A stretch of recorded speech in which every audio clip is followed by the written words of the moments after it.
Certa vez, Nietzsche escreveu que Deus está morto.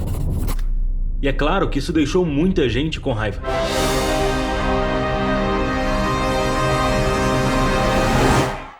Mas e se ele tivesse um ponto? Nietzsche não estava tentando provar se Deus existia ou não. Ele só estava fazendo uma constatação sobre a sua época. Por séculos, a sociedade entendia que Deus era a fonte de tudo que a sustentava. Deus dava chuva aos agricultores, a criatividade aos artistas, os recursos aos médicos. Mas com o avanço da modernidade, algo mudou. A ciência, a tecnologia e a medicina, que antes eram vistas como meios pelos quais Deus agia, passaram a ser tratadas como as fontes, e Deus foi sendo empurrado para fora da equação. Em outras palavras, Deus morreu. Mas quando Deus deixa de ser a base, você precisa encontrar outra coisa para colocar no lugar. A sociedade passou a se reconstruir sobre novos pilares. Mas isso só tem um problema. Esses pilares não existem por si mesmos. Eles precisam ser erguidos por nós. Se não há mais um provedor sustentando o universo, estamos por conta própria. E brincar de ser Deus não é fácil.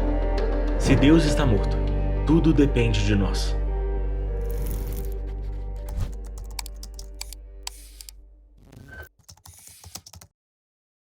Talvez esse peso de carregar o mundo nas costas explique por que esta se tornou a geração mais ansiosa da história. Entre adolescentes de 15 a 19 anos, os níveis de ansiedade já superam os dos adultos. E conseguimos entender o motivo. Aos 17 anos, precisamos decidir o que fazer da vida. No feed, alguém da nossa idade já abriu uma startup e não conseguimos evitar a sensação de que estamos ficando para trás. Se é verdade que estamos sozinhos, precisamos dar conta da existência, tirar boas notas, parecer interessantes, manter a saúde mental em dia, estar online e atualizados e ainda construir uma carreira sólida. Tudo isso de preferência antes dos 30. Quando Byung-Chul Han descreveu a nossa sociedade como sociedade do cansaço, ele não falava apenas de estatísticas.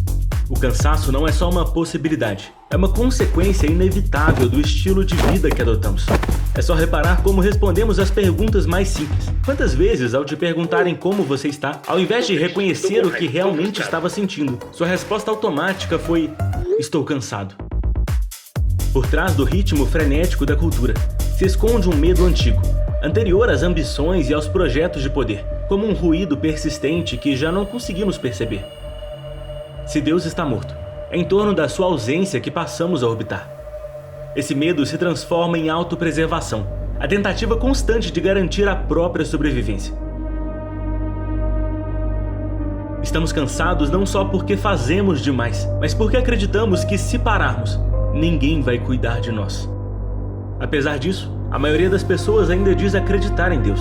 Os ensinamentos de Jesus estão presentes no imaginário popular.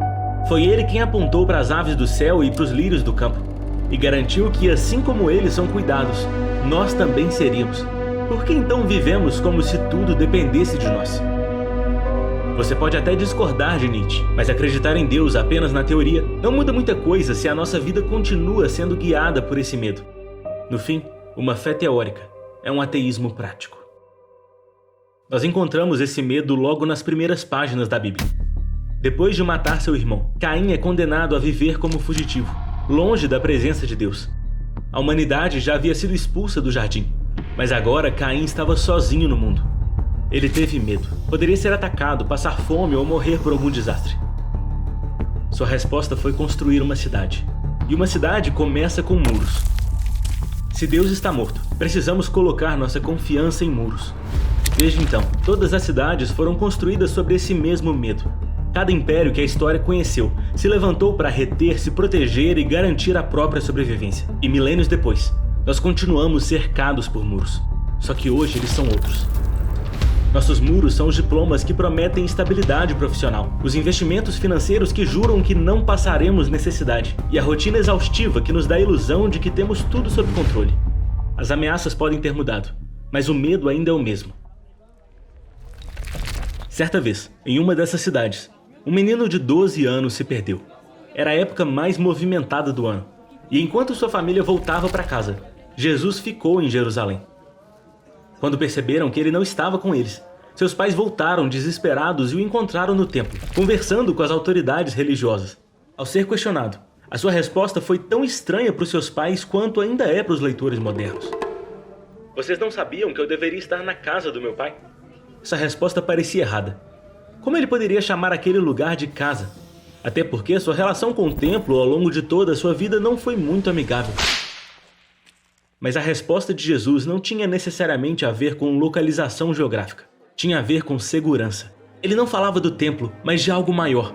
Sua relação com Deus Criador era de amor e cuidado. Ele o chamava de Pai, e toda a criação era a sua casa. A sua segurança não vinha dos seus poderes sobrenaturais, mas da convicção de que seu pai não estava morto. O contrário de um Deus morto não é apenas um Deus vivo, é um Deus que é Pai. É por isso que a fome do deserto e a violência das tempestades não o assustavam. Ele caminhou pelas ruas empoeiradas de Cafarnaum, visitou casas, sentou-se à mesa com pecadores e se aproximou daqueles que eram ignorados. Enquanto as cidades e as pessoas seguiam o mesmo fluxo da cidade de Caim, Jesus ofereceu um caminho diferente. O caminho da confiança e do descanso no Pai. Quando tudo ao redor gritava por autopreservação, ele revelou um Deus que cuida.